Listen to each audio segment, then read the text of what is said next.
Hello, everybody. Welcome to Read Aloud number 4. Actually, chapter 3, but it's number 4 if you've listened to all of them. Hope you are enjoying it. This one is chapter 3. It's called Under Ember. That morning, Doon had arrived at the Pipeworks full of anticipation. This was a world of serious work at last, where he would get a chance to do something useful. What he learned in school and from his father and from his own investigations, he could put it all to good purpose now. He pushed open the heavy Pipeworks door and stepped inside. The air smelled strongly of dampness and moldy rubber, which seemed to him a pleasant, interesting smell. He strode up a hallway where yellow slickers hung from pegs on the wall. At the end of the hallway was a room full of people, some of them sitting on benches and pulling on knee-high rubber boots, some struggling into their slickers, some buckling on tool belts. A raucous clamor filled the room. Doon watched from the doorway, eager to join in, but not sure what to do. After a moment, a man emerged from the throng. He thrust out a hand. "Lister Monk, Pipeworks director," he said. "You're the new boy, right? What size feet do you have, large, medium, or small?" Medium," said Doon, and Lister found him a slickers and a pair of boots. The boots were so ancient that the green rubber was cracked all over as if covered with spider webs. He gave Doon a tool belt, too, in which were wrenches and hammers, spools of wire and tape, tubes of some sort of black goop. "You'll be in Tunnel 97 today," Lister said. "Arlen Frohl will go down with you and show you what to do." He pointed at a short, delicate-looking girl with white blonde braid down her back. "She may not look like an expert, but she is." Doon buckled his tool belt around his waist and put on his slicker, which for some reason smelled like sweaty feet. "This way," said Arlen. Without saying hello or smiling, she wove through the crowd of workers to the door-marked stairway and opened it. Stone steps led so far down that Doon couldn't see the end of them. On either side was a sheer wall of dark reddish stone glistening with dampness. There was no railing. Along the ceiling ran a single wire in which a light bulb hung every few yards. Water stood in shallow pools on each stair and in the hollow worn into the stones by years of footsteps. They started down. Doon concentrated on his feet. The clumsy boots made it hard not to stumble. As they went deeper, he began to hear a low roar, so low he seemed to hear it more in his stomach than in his ears. It grew louder and louder. It was a machine of some kind, maybe the generator. The stairway came to an end at the door marked Main Tunnel. Arlen opened it and they stepped through. Doon realized that the sound he had been hearing wasn't a machine, it was the river. He stood still staring. Like most people, he had never been really sure what a river was, just that it was water that somehow flowed on its own. He'd imagined it would be like a clear, narrow stream that came out of a kitchen faucet, only bigger, and horizontal instead of vertical. But this was something entirely different. Not a stream of water, but an endless tons of pouring by, wide as the widest street in Ember, churning and dipping and swirling. The river roared past its turbulent surface like black liquid glass scattered with flecks of light. Doon had never seen anything that moved so fast, and he had never heard such a thunderous, heart-stopping roar.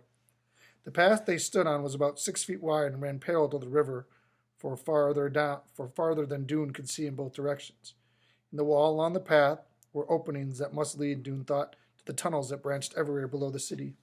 A string of lights like the one in the stairway hung high up against the arched ceiling. Doon knew he was standing beneath the north edge of Ember. In school, you were taught to remember the directions this way. North was the direction of the river, south was the direction of the greenhouse, east was the direction of the school, and west was the direction left over, having nothing in particular to mark it. All the pipework tunnels branched off from the main tunnel to the south toward the city. Arlen leaned toward Doon and shouted in his ear, "First we'll go to the beginning of the river," she said. She led into the main tunnel for a long way. They passed other people in yellow slickers who greeted Arlen with a nod and glanced curiously at Doon. After 15 minutes or so, they came to the east edge of the pipeworks, where the river surged up from a deep chasm in the ground, churning so violently that its dark water turned white and filled the air with spray that wet Doon's face. In the wall to the right was a wide double door. "See the door right there?" Arlen shouted, pointing. "Yes," Doon shouted back. "That's the generator room. Can we go in?" "Of course not," said Arlen. "You have to have special permission." She pointed back down the main tunnel. "Now we'll go to the end of the river," she said. She led him back past the stairway door all the way to the west edge of the pipeworks. There the river flowed into a huge opening in the wall and vanished into the darkness. "Where does it go?" Doon asked. Arlen just shrugged. "Back into the ground, I guess. Now let's find Tunnel 97 and get to work." She pulled the folded piece of paper from her pocket. "This is the map," she said. "You have one in your pocket, too. You have to use the map to find your way around in here." The map looked to Doon like an immense centipede. The river arched across the top of the page like the centipede's body, and the tunnels dangled down like its hundreds of long legs all tangled up with each other. To get to Tunnel 97, they followed a complicated route through passages lined with crusty, rusted pipes that carried water to all the buildings of Ember. Puddles stood on the floor of the tunnel, and water dripped in brown rivulets down the walls. Just as in the main tunnel, there was a string of bulbs along the ceiling that provided dim light. Doon occupied his mind by calculating how far underground he was. From the river to the ceiling of the main tunnel must be 30 feet or so, he thought. Above that were the storerooms, which occupied a layer at least 20 feet high. So that meant he was about 50 feet underground, with tons of earth and rock buildings above him.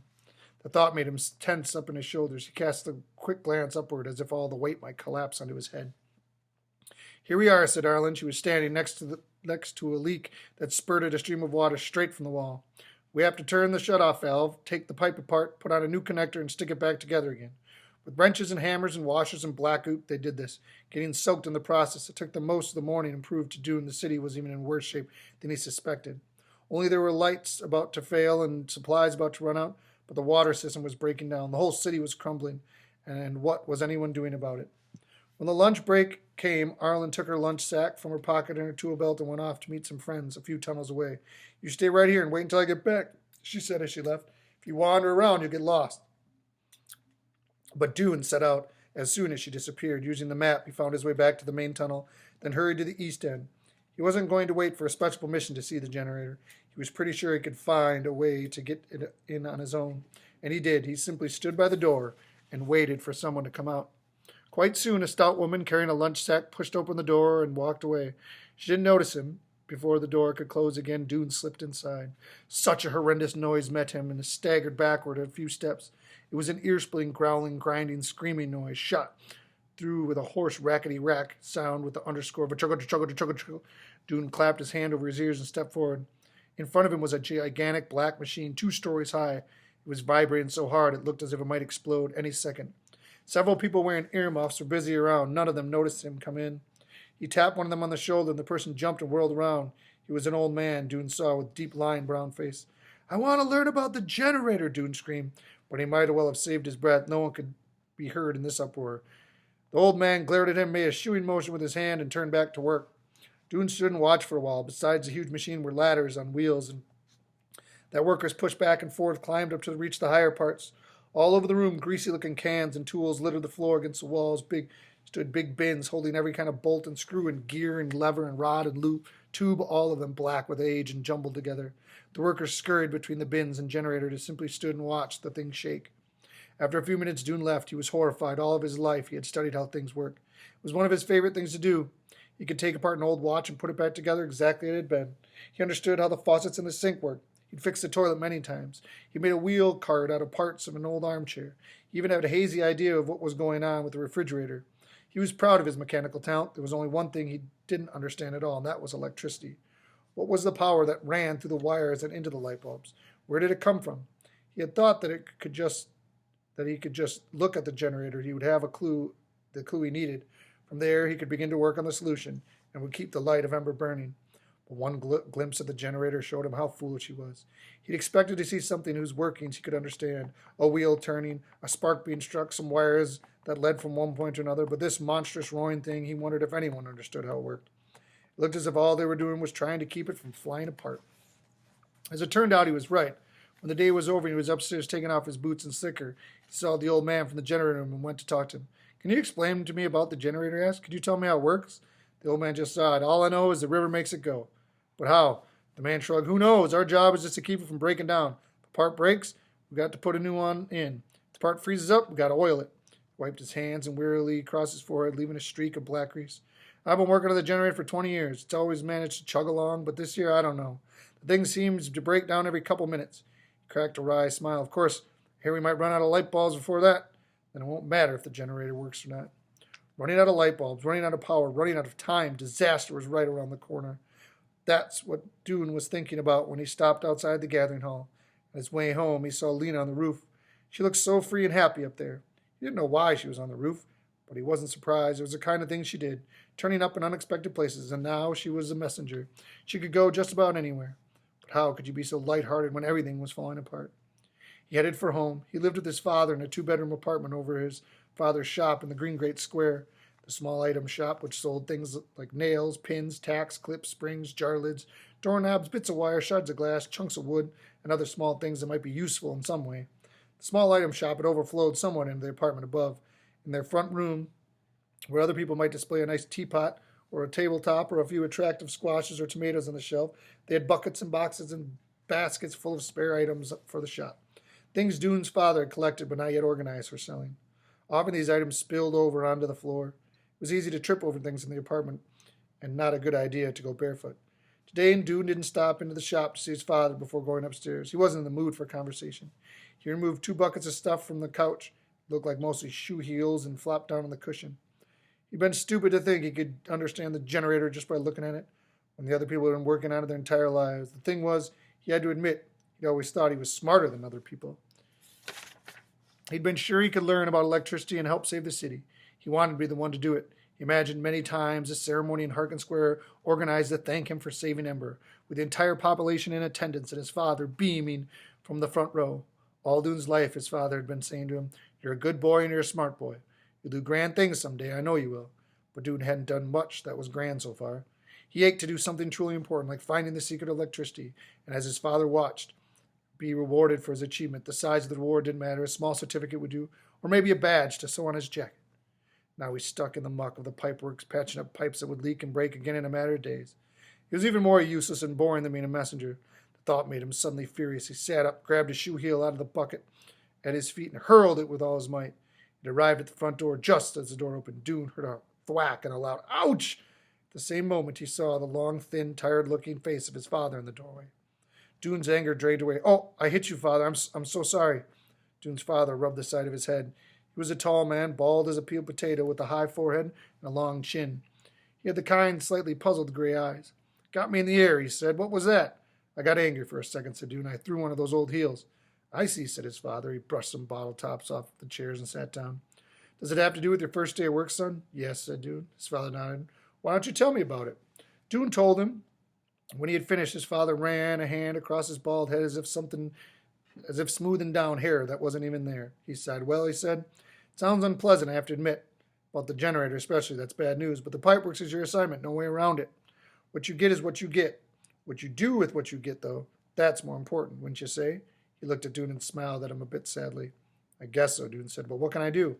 "I don't know," said his father. "You'll think of something. You're a clever boy. The main thing is to pay attention. Pay close attention to everything. Notice what no one else notices. Then you'll know what no one else knows. And that's always useful." He took off his coat and hung it from the peg on the wall. "How's the worm?" he asked. "I haven't looked at it yet," said Doon. He went into his room and came out with a small wooden box covered with an old scarf.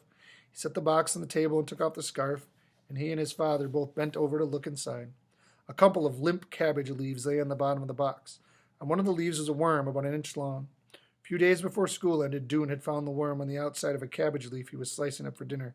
It was pale, soft green, velvet, smooth all over, with tiny, stubby little legs. Doon had always been fascinated by bugs. He wrote down his observations about them in a book he had titled Crawling and Flying Things.